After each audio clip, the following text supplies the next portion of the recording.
오늘 드디어 고레스 세 번째 이야기가 펼쳐집니다. 기가 막힌 출생의 드라마 같은 문을 뚫고 드디어 공주의 아들로서의 지위를 확보해서 장군이 되었고 드디어 외할아버지 나라 메디아를 정복을 했네요. 여기까지는 이제 지난 편까지 들었습니다. 왕을 삼촌에게 물려줍니다. 외삼촌, 이건 나 왕 안 합니다. 외삼촌 거니까 외삼촌 하세요. 단 외삼촌과 같이 힘을 합쳐서 바벨론 젖혀야 됩니다. 이러니까 외삼촌이 처음엔 약속했지만 나중에 좀 뜰뜰하게 약간 이제 변속할 때하고 나올 때하고 또 다르죠. 사람이. 조카, 아무리 그래도 바벨론 치는 거는 너무 우리가 무리야. 저 바벨론이 어떤 나라인가. 아무도 손을 못 대는 정말 기가 막힌 그런 강대국이 아닌가. 예, 우리가 덜 알지만 성벽 높이가 120m래. 누가 그걸 올라가는가? 못 올라가. 벽도 안벽, 바깥벽, 외벽으로 해가지고 그 내벽과 사이에 진공이 있고 아무도 그 성도 못 부셔. 뿐인가 그 성 주변에 유프라테스 강을 끌어와가지고 어마무지한 이 호수처럼 해자를 만들어서 아무도 성에 접근도 못해. 청동문이야. 문이 보통 문이야. 전부 청동문이래. 그러니까 우리 바벨론 치는 거는 조금 우리가 고려해 보세요. 좀 좋은 관계, 외교 관계 잘 유지하고 하는 게 안 좋을까? 라고 이제 회유를 합니다. 근데 고레스는 어림도 없습니다. 외삼촌, 저 나라를 그냥 두고는 이 땅이 평안치 못해요. 언제나 전쟁과 살육과 피비리 나는 그 살인의 현장이 저 나라에 가득 찼는데 빨리 저것을 없애야 된다고.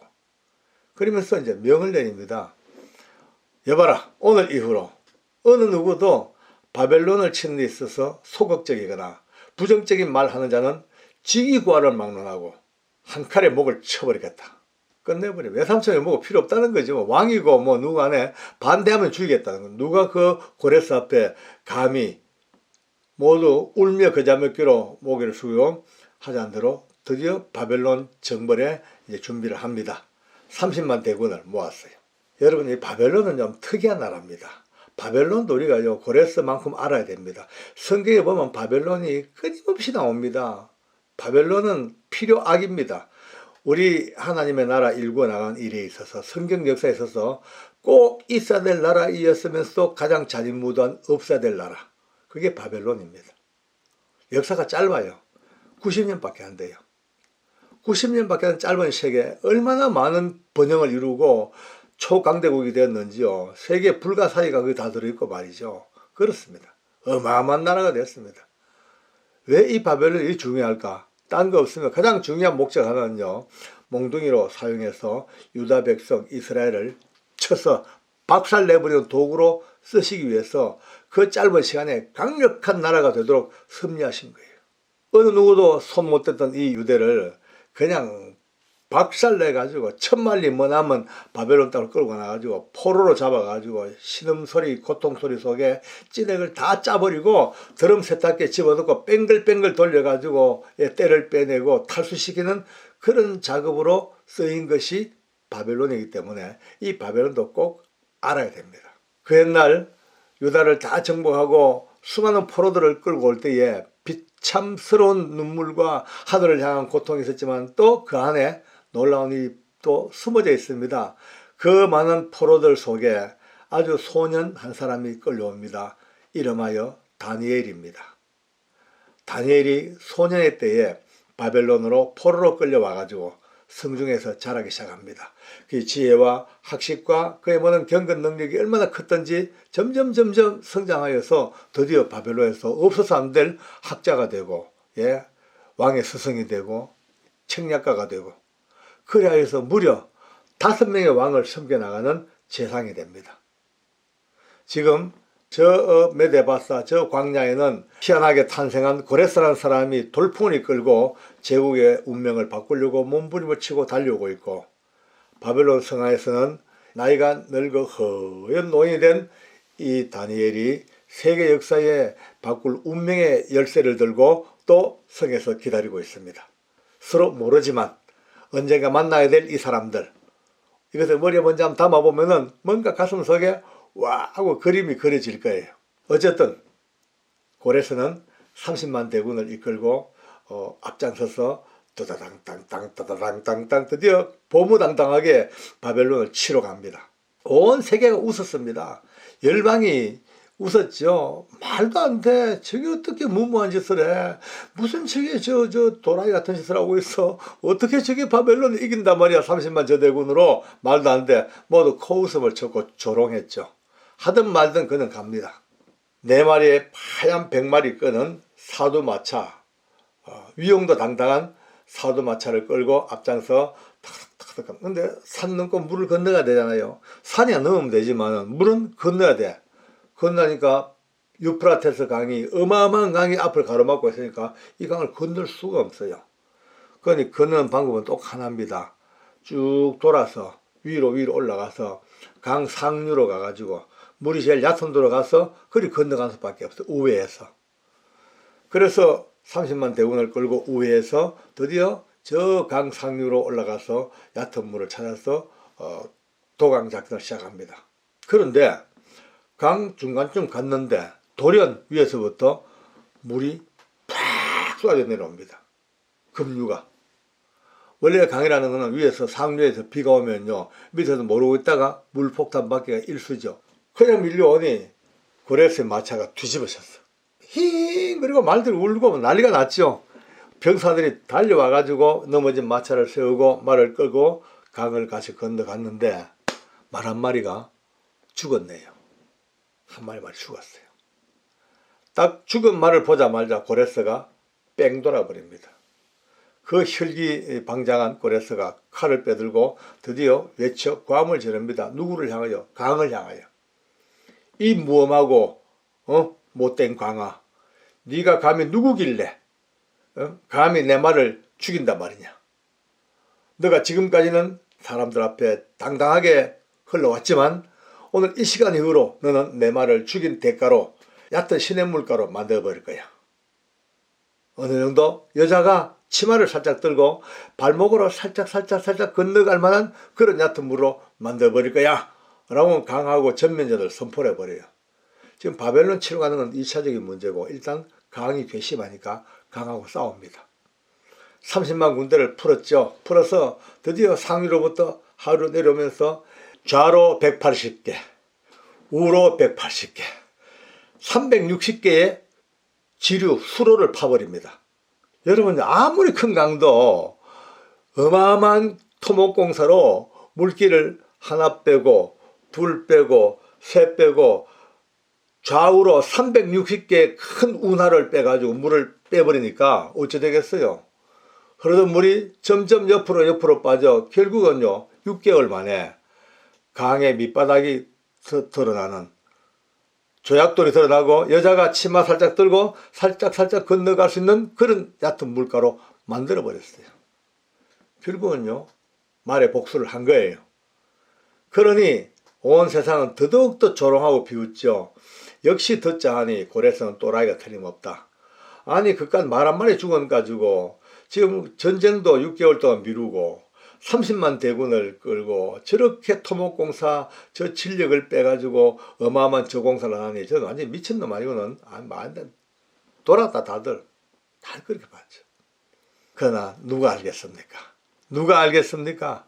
이 무모하고 바보 같아 보이고 어쩌면은 정말 철부지 같아 보이는 이런 일이었지만 우리 하나님의 역사는요 모든 것이 합력하여 선을 이룹니다. 바보 같은 일도 잘못된 일도 세상에서는요 바보 같은 일은 바보로 끝나버립니다. 잘못된 일은 아픔으로 끝나버려요.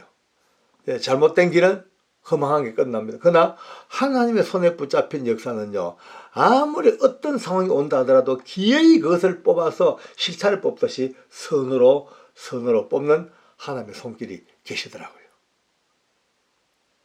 결국 말 한마디 때문에 일어난 해프닝이지만은 이 일이 어떻게 되냐 결론적으로 쭉 하다 보니 강이 좀 줄어들어요.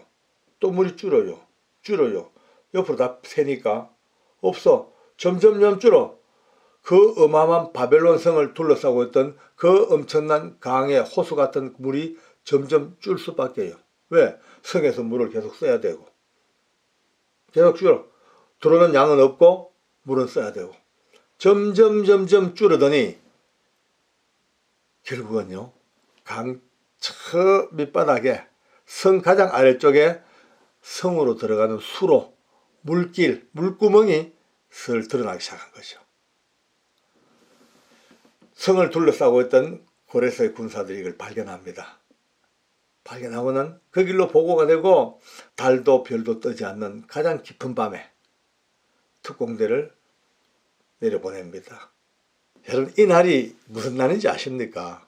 바벨론이 망하는 그날이 다니엘서 성경 5장에 너무나 잘 설명되어 있습니다. 여러분 성경은요 그냥 재미로 만들어진 책이 아니잖아요. 그죠? 성경은요 그냥 허구의 책이 아닙니다. 분명한 사실, 역사적인 사실, 너무나 완벽한 일을 하나님의 손길 앞에 적어놓은 무서울 정도의 확실한 진리의 말씀이에요. 거기에 보면 5장에 보면요 망하는 그날 밤의 일이 상세히 기록되어 있습니다. 바벨론 성 안에 귀족들이 1000명이 모였습니다. 밖에 고레스 군대가 진치고 있지만은 너희가 어떻게 들어와? 못 들어와. 너희는 100년 있어도 못 들어와. 그러니까 너희는 그래서 고생해. 우리는 놀겠어. 파티. 1000명이 모였어요. 술잔 이거 뭡니까? 옛날 자기들 그 첫 임금 느부갓네살 임금이 저 유대를 멸망시키고 올 때 성전을 다 부셔버리고 성전 안에 있는 모든 보물들 술잔, 금잔, 은잔 하나님 앞에 제사하는 잔들을 전부 뺏어왔던 그것을 끄집어내고 그걸로 술 먹고 브라보 원샷 러브콜하고 그래 놀고 있습니다. 진짜 하나님 보실 때는요 구토가 날 만한 그런 폐륜의 파티죠. 한참 파티가 무리가 갑니다. 무리가 갈 때 갑자기 거대한 손이 쫙 나타납니다. 나서 벽에 그 파티장에 있는 그 검은 성전 벽에다가 글씨가 막 새겨집니다. 아마도 막 흑백이 막 두두둑 떨어지고 석회가 막 떨어지고 했겠죠. 그죠? 두두두두두두두두두두두 막 글자가 막 새겨집니다. 메네 데켈 우파르신 새겨집니다. 메네 데켈 우파르신. 아무도 그걸 해석을 할 수가 없죠. 하늘의 글입니다. 그러니까 온 그 성의 귀인들과 잔치에 있던 사람들이 새파랗게 질려버렸죠. 이건 어마어마한 지금 뭔가 일이 벌어지고 있는 거예요. 그러니 급히 백발의 다니엘을 모셔왔습니다. 다니엘 공, 이 글을 좀 해석을 하시오. 그걸 봤죠. 보니까 기가 막힌 글입니다. 말하기 참 어려운 일입니다. 그러니까 이미 왕이 그걸 눈치를 채고는 괜찮소. 어떤 글이든 관계없어. 경에게는 책임이 없으니까 있는 대로 해석을 해주시오. 라고 얘기했죠. 그래서 다니엘이 해석을 합니다. 메네 데켈 우바르신 달아보고 또 돌아보아도 아무리 달아보아도 근대수가 모자라. 아무리 달아보아도 함량이 안 돼. 그래서 왕의 나라가 오늘 드디어 메대와 바사 사람에게 나누어 질 것이라. 너무나 명확하게 바로 그날 밤 지금 적군이 쳐들어오기 직전에 다니엘은요 그렇게 예언합니다. 당신 달아보니 아무리 봐도 함량 미달이야. 도저히 이제는 안 돼. 이 나라와 당신은 안 돼. 그래서 이 나라와 모든 것들을 오늘 메대 바사, 누굽니까? 메디와 바사를 통합한 고레스죠.